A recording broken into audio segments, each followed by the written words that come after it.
नमस्कार बच्चों। आज हम सूरदास के पद के चौथे पद के बारे में चर्चा करेंगे। तो पहले देखते हैं पद। हरि हैं राजनीति पढ़ी आए, समुझी बात कहत मधुकर के, समाचार सब पाए। एक अति चतुर हुते पहले ही, अब गुरु ग्रंथ पढ़ाए। बड़ी बुद्धि जानी जो उनकी, जोग संदेश पठाए। उद्धो भले लोग आगे के, परहित डोलत धाए।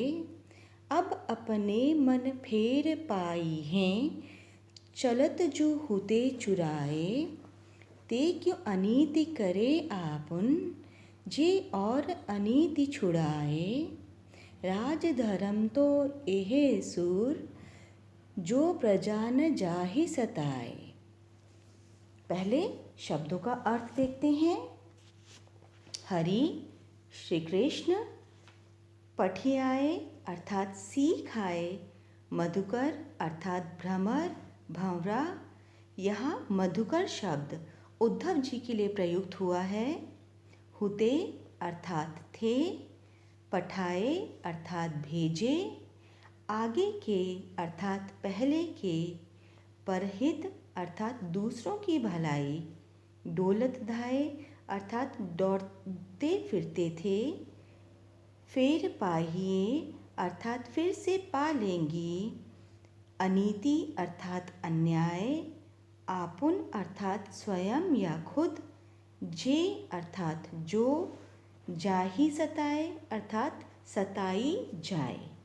तो अब हम देखते हैं इसका अर्थ। सबसे पहले पहली पंक्ति, हरि हैं राजनीति पढ़ी आए। इस पद्यांश में गोपियाँ कृष्ण को राजधर्म स्मरण कराते हुए व्यंग करती हुई उद्धव से कहती हैं, श्री कृष्ण ने अब राजनीति की पढ़ाई कर ली है। दूसरी पंक्ति देखिए, समुझी बात कहत मधुकर के, समाचार सब पाए। हे उद्धव, हम तो तुम्हारा योग संदेश सुनकर ही समझ गई कि अब श्री कृष्ण लौटकर नहीं आएंगे। तीसरी पंक्ति देखते हैं, एक अति चतुर हुते पहले ही, अब गुरु ग्रंथ पढ़ाए। गोपियाँ कहती हैं श्री कृष्ण पहले से ही बहुत चतुर और चालाक हैं। अब तो उन्होंने राजनीति के बड़े बड़े ग्रंथ का भी अध्ययन कर लिया है। अगली पंक्ति देखते हैं, बड़ी बुद्धि जानी जो उनकी, जोग संदेश पठाए। गोपियाँ कहती हैं कि वे इतने बुद्धिमान हैं कि हमारे लिए योग का संदेश भेज दिया। अगली पंक्ति देखते हैं, उद्धो भले लोग आगे के, परहित डोलत धाए। गोपियाँ कहती हैं उद्धव से, हे उद्धव, पहले के लोग बहुत अच्छे थे, जो दूसरों के हित की बात सोचते थे, लोक कल्याण के लिए भागते फिरते थे। अगली पंक्ति, अब अपने मन फेर पाई है, चलत जो हुते चुराए। गोपियाँ कहती हैं अब तो हमें इस बात का संतोष है कि योग साधना के द्वारा हमें हमारा मन वापस मिल जाएगा, जो श्री कृष्ण जाते समय चुराकर ले गए थे। इस पंक्ति का अर्थ है कि गोपियाँ श्री कृष्ण पे व्यंग करते हुए उद्धव से कहती हैं, हे उद्धव, अब तुम्हारे योग संदेश का अनुसरण करके हमें हमारा मन, जो श्री कृष्ण के प्रेम में आसक्त था, वापस मिल जाएगा। हमारा वही मन श्री कृष्ण मथुरा जाते समय यहाँ से चुराकर अपने साथ ले गए थे। इस पंक्ति में गोपियों का अनन्य प्रेम अपनी चरम सीमा पर प्रकट हो रहा है।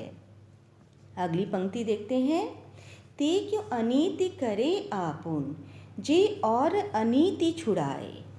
गोपियाँ कहती हैं परंतु हमें यह समझ नहीं आता कि जो कृष्ण औरों को अन्याय से बचाते थे, वे स्वयं हम पर अन्याय क्यों कर रहे हैं। वे हमें अपना प्रेम न देकर योग संदेश क्यों भेज रहे हैं। अंतिम पंक्ति देखिए, राज धर्म तो एहे सूर, जो प्रजा न जाहि सताए। गोपियाँ कहती हैं, यहाँ सूरदास जी जो गोपियों के माध्यम से कहते हैं, हे उद्धव, राजधर्म तो यही कहता है कि प्रजा को सताया न जाए, अर्थात राजा का राजधर्म जो प्रजा हित में होता है, जिसमें प्रजा को किसी प्रकार का कोई कष्ट न हो। कृष्ण अपने राजधर्म का पालन नहीं कर रहे हैं, उन्हें अपने राजधर्म का पालन करना चाहिए। अतः श्री कृष्ण को चाहिए कि वे अपना योग संदेश वापस लें और अपने दर्शन हमें दें। तो बच्चों, इस वीडियो में हमने चौथे पद के बारे में समझा। अगले वीडियो के अंदर हम अगले पाठ के बारे में चर्चा करेंगे।